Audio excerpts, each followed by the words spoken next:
రాజనగరంలో రెచ్చిపోతున్న మట్టి మాఫియా. రాత్రి వేళలే అక్రమ మట్టి త్రవ్వకాలు, తెల్లవారేసరికి గుట్టు చప్పుడు కాకుండా చేస్తున్న వైనం.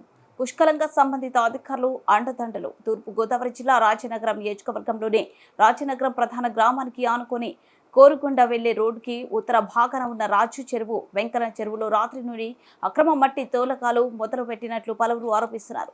రాత్రి 10 దాటిన నుండి ఉదయం 8 గంటల వరకు జరుగుతున్నాయని, 8 తర్వాత లారీలు కానీ మిషన్ కానీ అక్కడ లేకుండా పక్కన ఒక తోటలో దాస్తున్నారని పలువురు చెబుతున్నారు. ఎన్నికల కోడ్ ఉన్న సందర్భంగా కూడా ఇలా అక్రమ మట్టి త్రవ్వకాలలో చేయడంపై అధికారులకు స్పందించి తగు చర్యలు చేపట్టాలని పలువురు కోరుతున్నారు.